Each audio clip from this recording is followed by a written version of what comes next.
Hello, Blue Justin here, still Justin, still not blue, and today it's Friday. I was hoping for an maybe a super early arrival from HMV. Didn't happen, and so I ended up not getting anything come through the door today, which was a bit of a shame. Essentially, I hoped for one arrival because of the 3 orders I've got in with HMV that come out on next Monday.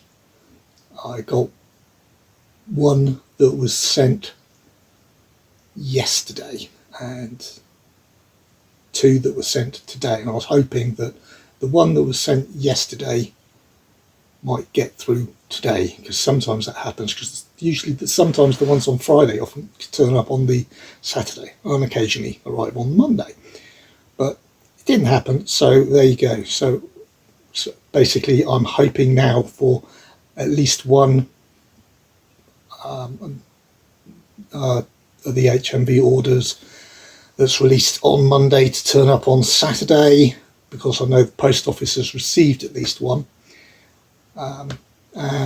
And maybe the other 2 might turn up on Monday, or I might be lucky, I might get more of them on Saturday, tomorrow. So yeah, that's that. Just like I said, no orders arrived, I'm afraid, which is a shame. Watching wise, just 2 episodes of NCIS New Orleans, but I must say, as we're reaching the end of the season, these were the 2 penultimate episodes. So essentially I've got 1 more to go. Kind of 2 penultimates, but you know what I mean. Pre-penultimate and penultimate. So yeah, I've got 1 more to go now, and I must say I'm very pleased they appear to have upped the grittiness factor a little bit now towards the end of the season 1. So I hope that it's going to continue, not only just in the final episode, but also into following seasons.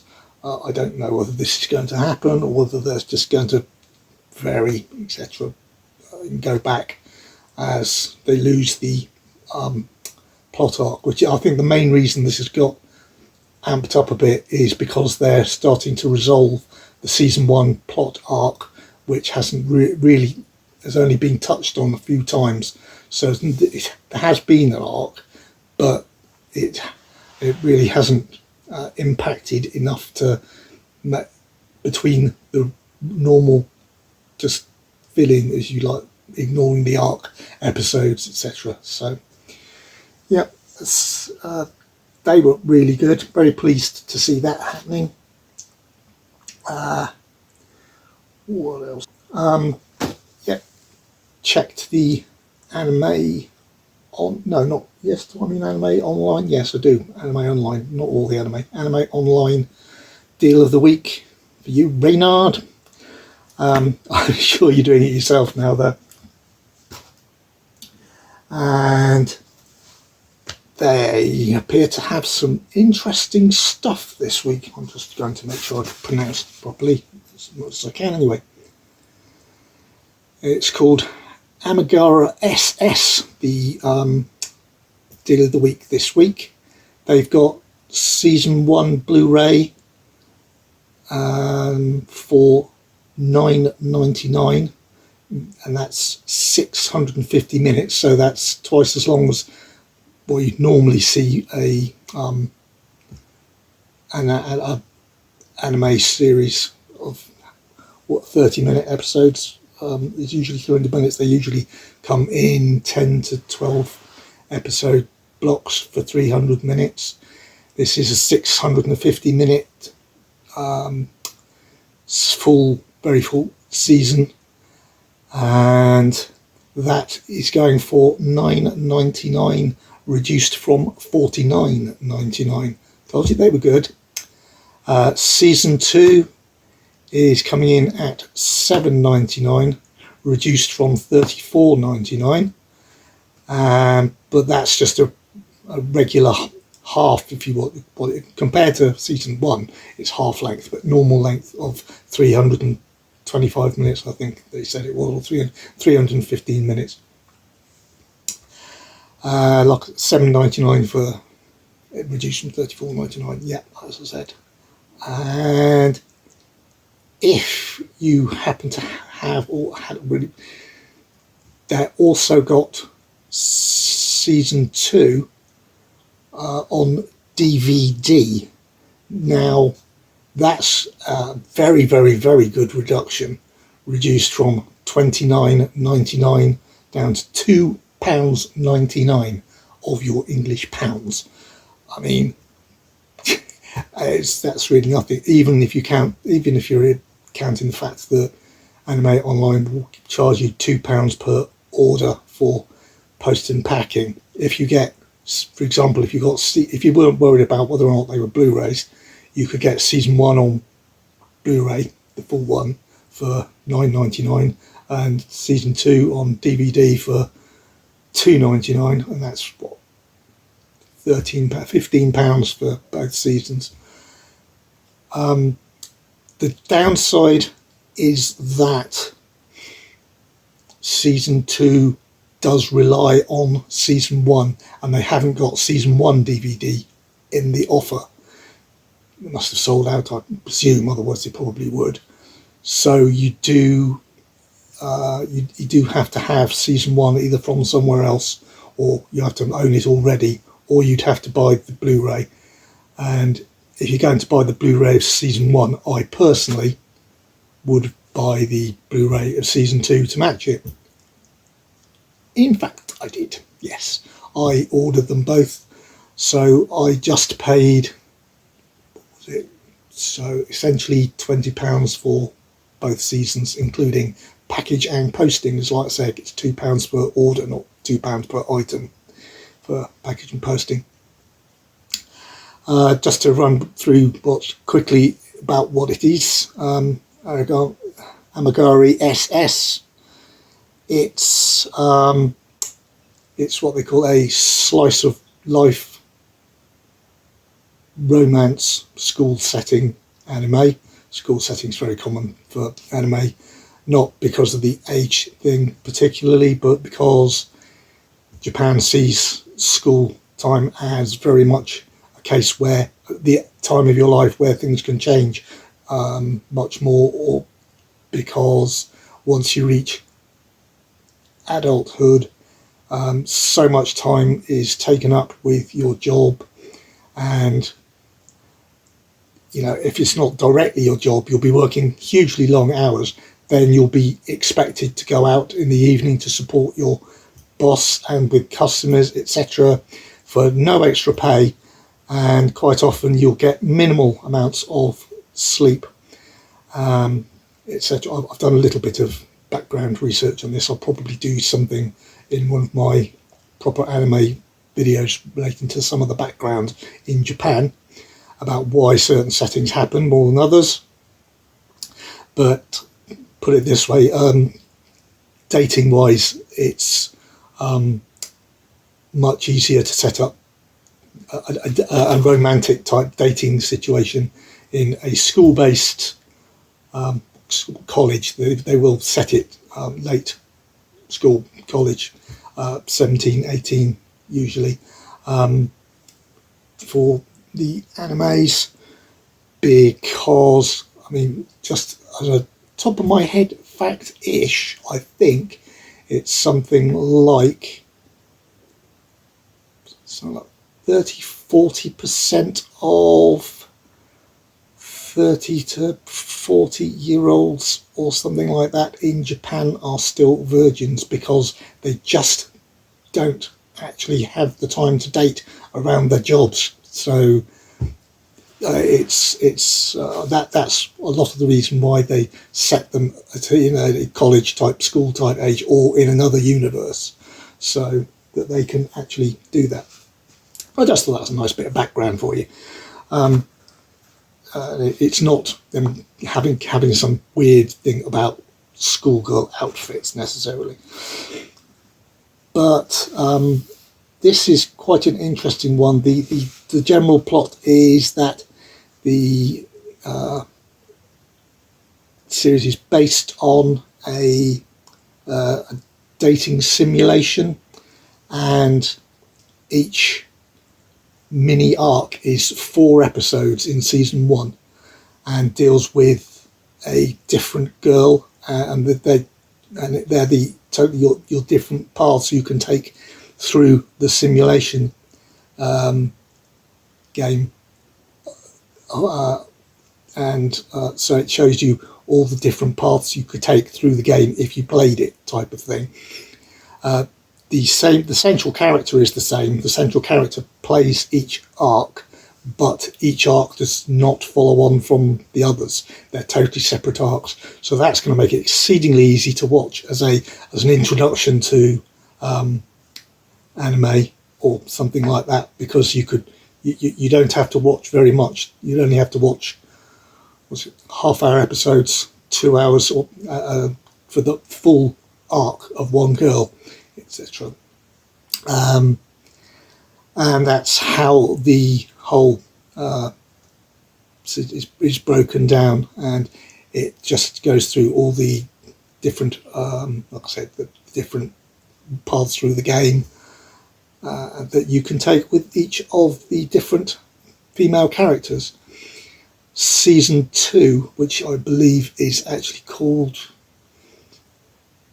Amagami SS Plus, is a sort of follow-on in the sense that it provides 2 episode arcs for each of the girls from the first season and finishes their arcs in a more complete way, if you like.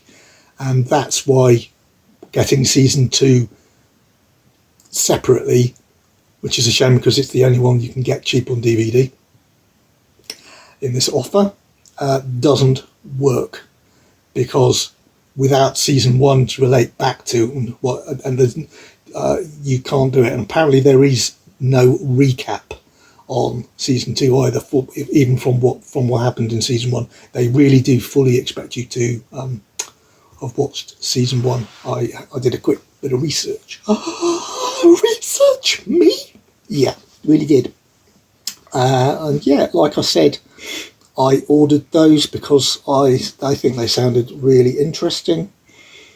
I didn't have a chance to watch any more YouTube videos because I was busy doing recordings and stuff last night for the videos, and I started late, so I got to bed late.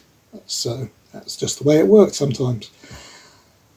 So this is essentially Friday, and I'm just really looking forward to tomorrow, and hoping that I've got lots of arrivals and I've got lots of things to show you then. So that'd be a little bit more interesting.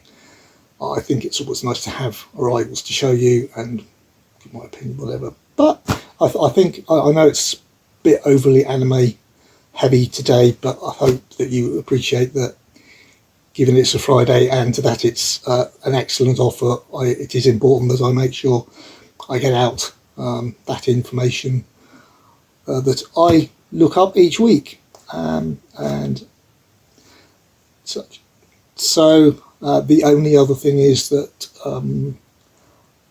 I've been looking into the sounds of the my players making that slight humming sound. Apparently it's quite not famous or infamous, but because of the relatively light construction of my player, a Sony X700, it is very small, light player.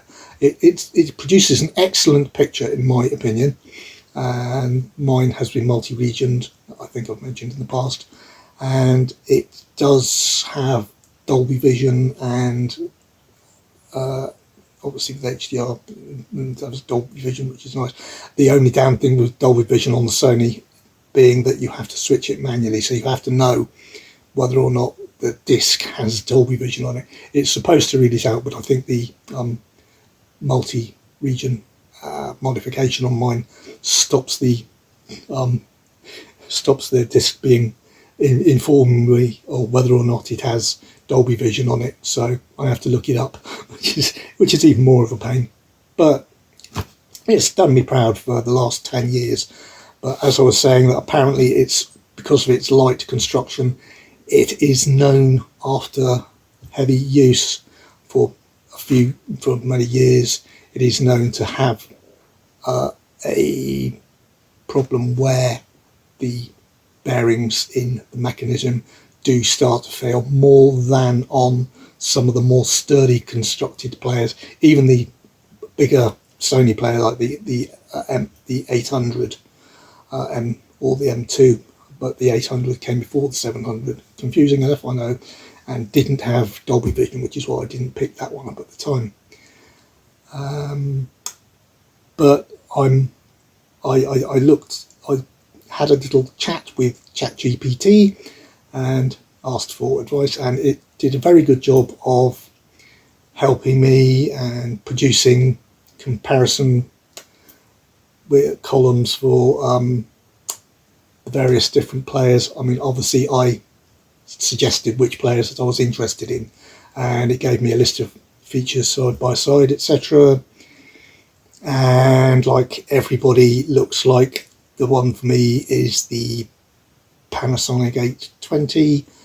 I think I can get it from multi-region magic, so I can get it multi-region modded again, because obviously I don't want to lose the ability to play region A discs, which I would do if I just pasted it with a regular machine. And I'm not sure how to wire up the system that would allow me to play have this machine only kept in reserve for multi-regions, or which I suppose is a possibility. But anyway, so it also looks, that's very nice to find, is that looks like all the connections on the 820 practically match perfectly the connections on the 700. So I can essentially pull the wires out of the back of the 700, plug them into exactly the same ports, and that includes the connection to my subwoofer, and it should work out of the box touch. Where's some wood? That'll have to do. Oh, that's sort of wood. So yeah, though I believe on the Sony, one of the ports is for HDMI ports is fixed to either video only or audio only when I have to split it.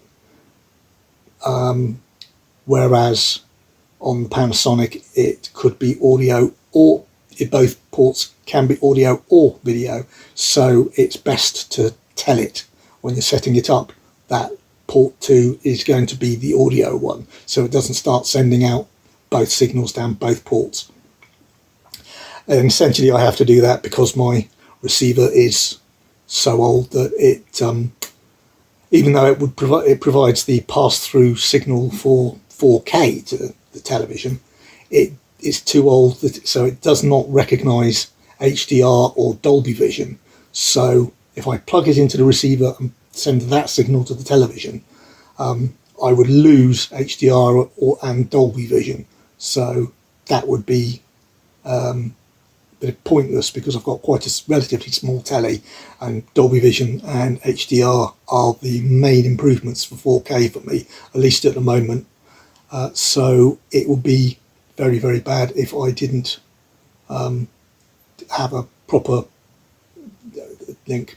But so what I have to do is put the audio into the receiver, so I get the surround sound from the various around the room speakers, and then the video goes straight into the input on the TV, so it feeds the HDR and Dolby Vision signal straight into the TV, which recognizes it.